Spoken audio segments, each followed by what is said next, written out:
Hey, what's up? It's Bond, and today we're going to have a Mass Effect video, but it's going to be hot takes on the hottest Mass Effect takes from Reddit. Now, full upfront, this is one of those kind of lazy react vids, but they are still fun to kind of see some takes from other people in the community and for me to act pretentious about my opinion on them. If you like Mass Effect, if you like this video, please hit the subscribe button, hit the like button so other people see the video, and comment down below with what you thought about these takes. If you want to support my content, everything I do, including the podcast and streams as well as these videos, consider becoming a YouTube member. Okay, let's get into it. So here's the post by user NepNep on the Mass Effect subreddit. They said, "What is your hottest Mass Effect take?" The first one, and no, hating Andromeda is not a hot take. So we got a weird Andromeda stand in here, but that's okay. We can like bad things. So their hot take was that the Hammerhead is not that bad. I think its physics are actually a lot of fun, but it has too little health, and the level that it used it focused too much on platforming. I don't disagree. I've never had the same hate for the Mako or the Hammerhead as others. I've only played the Legendary Edition, so that's probably a part of it. But yeah, I've never had a big issue. I don't really like the missions that you use the Hammerhead for. I don't think it adds that much. I also don't think it's as awful as some people pretend it is. The first one here, by material benefit, is I miss hacking minigames in 3, and Mako exploration is fun. Kind of how I feel about it. The Mako thing is, once you accept what Mass Effect 1 is and just, the era it's from, I think it's fine. It could be better, it could be worse. The hacking mini games, I'm a little 50-50 on that. When I play on PC, I definitely do the mods to get rid of the mini games, but I don't hate them in the OG game.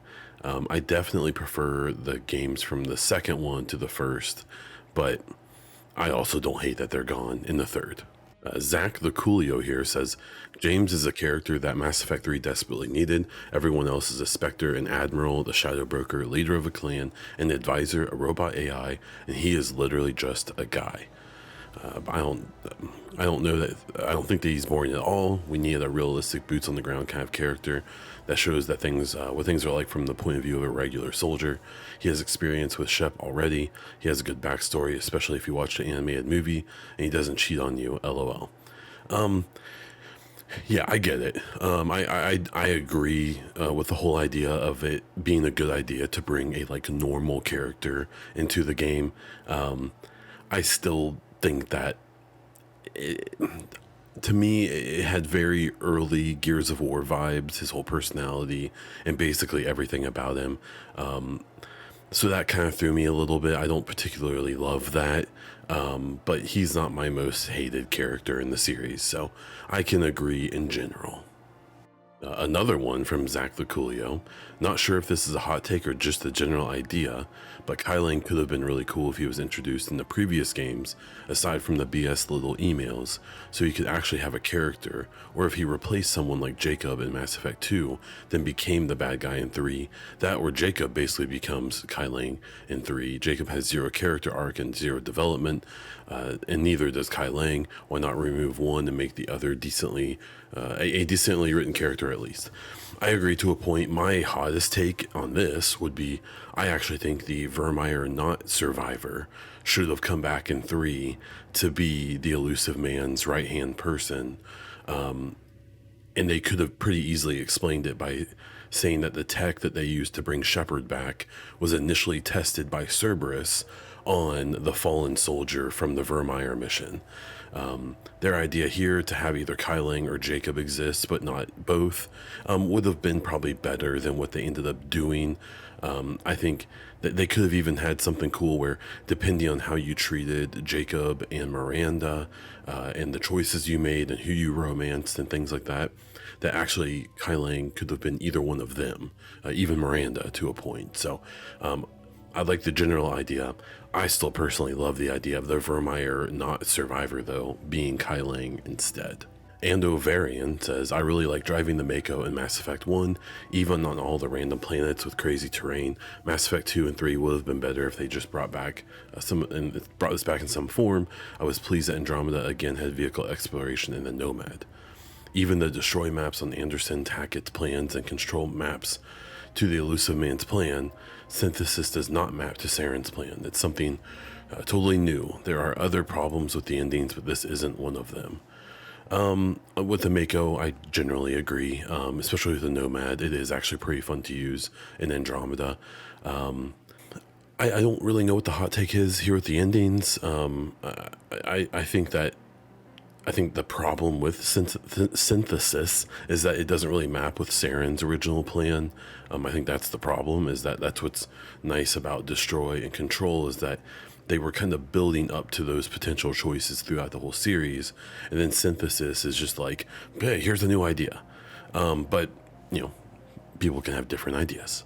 Rainy Day Sighs, the loss of the middle option in Mass Effect 3 was stupid and I hate it. I don't always want the extreme nice or hard mean choice. Oftentimes I want a middle. I want to tell a Joker to laugh it up, not lecture him about his professionalism, or to be a straight up dick to him for cracking a joke at my expense.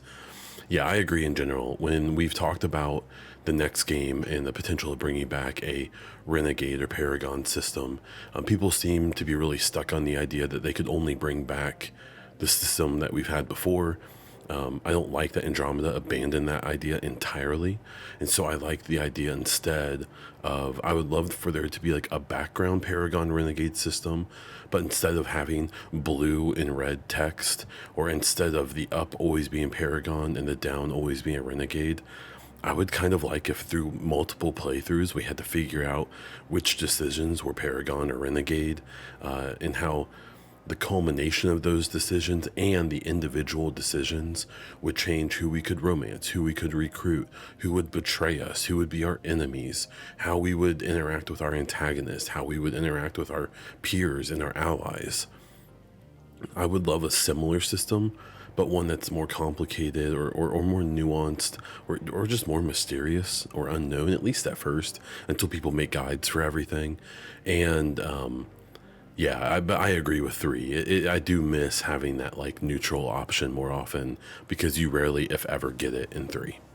Vander Liley says, Kalisa Algiani is just doing her job, and to punch her only shows that Shepard has a problem controlling their aggression. I like the new Normandy way more than the old one, and killing Shepard from Mass Effect 2 was stupid and unnecessary. Putting him in a coma would have been the better and more logical choice. I agree on Algiani. I've gotten a lot of people mad at me before for saying that. I think that the popularity and even the option to punch a reporter for asking questions is juvenile and really lame. If you like it, fine. Like, that's cool. Different strokes for sure. But I still think it's one of the worst age things in the game, amongst others. It's not the only one. And I really feel like there's a lot of people who enjoy it because they thought it was funny when they were 12 and still hold on to that. That's not everyone. New fans may think it's funny too. I'm not attacking you. It's fine if you like that. I'm just saying I think it's like kind of cringy and lame. And I think the reasoning for doing it, even in the game, is really dumb too. And Shepard would be court-martialed. Like, he would be put in jail for doing that.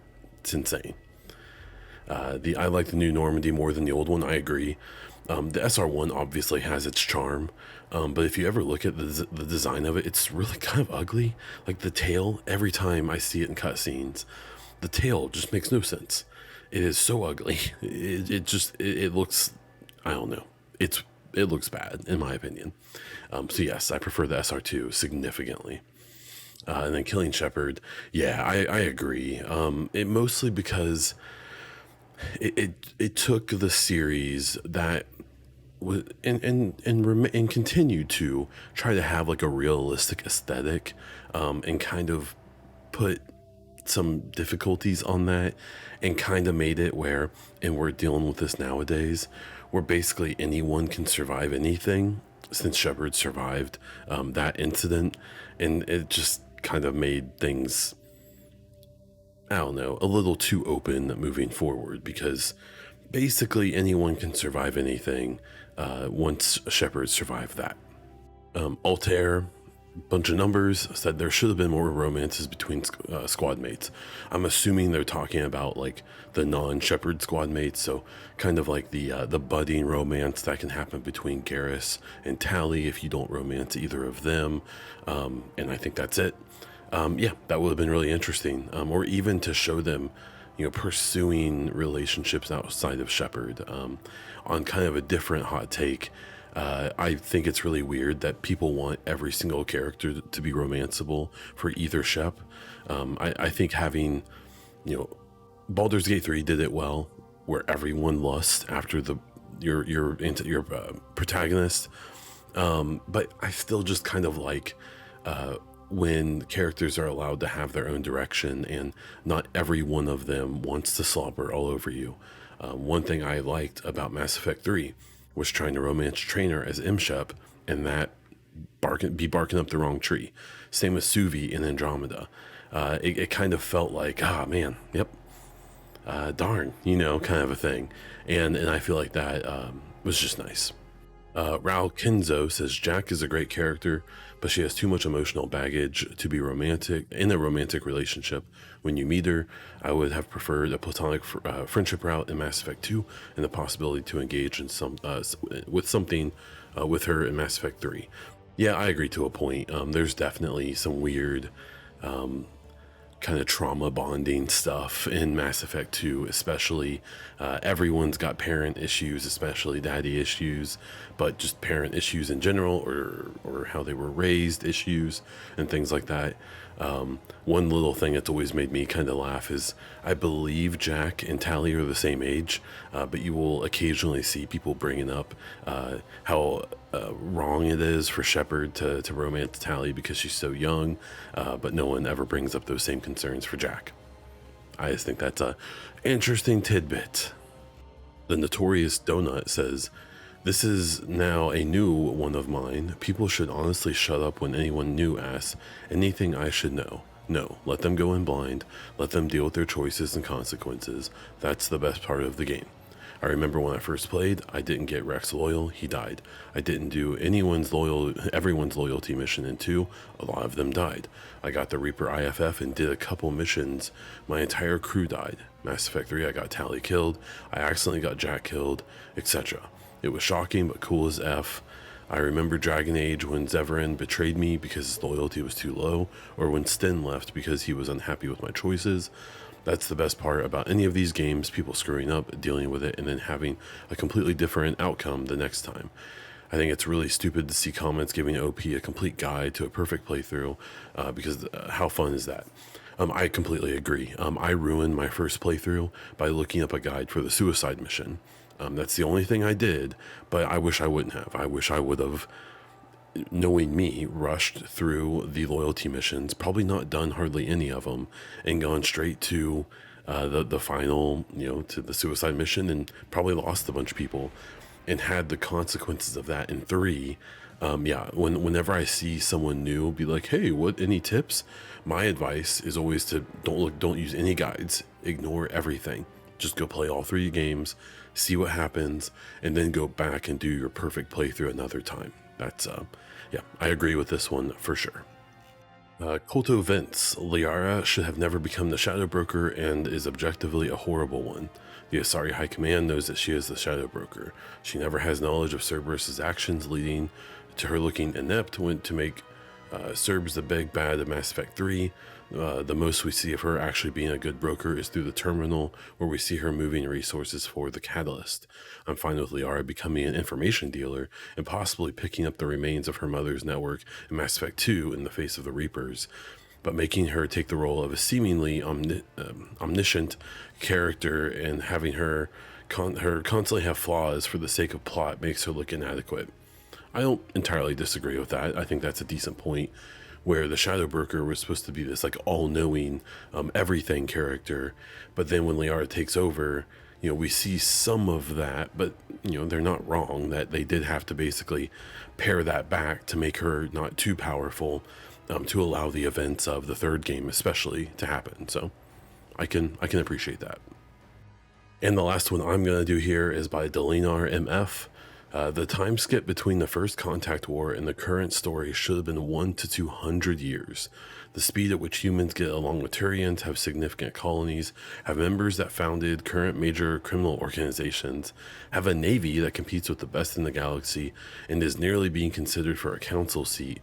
No way all of that happened in 40 or 50 years. Completely agree. I've talked a lot about how the next game could potentially do some work to retcon some things and kind of fix some mistakes from the original trilogy and from Andromeda. And there's so much lore in this game that just kind of doesn't make sense. The timelines are all messed up, and I've always felt the same way about from the time of the first contact war to the first game. It seems like humanity has come way too fast, like come along way too quickly, like to the point where it like doesn't make sense. It's always felt wrong in the amount of power and influence they gained so quickly. I don't know. And if anything, it would have even made the events of the trilogy feel more like empowering if we had humanity just like trying for hundreds of years to, get their name and get and find their place in this new galaxy, this community, and instead, there's still people alive from the first contact war. And that like feels weird. It's like it's too close. I don't, I understand that in this situation, humanity probably would advance extremely quickly. But yeah, I completely agree with this one. I've always felt like everything happened a little too quickly.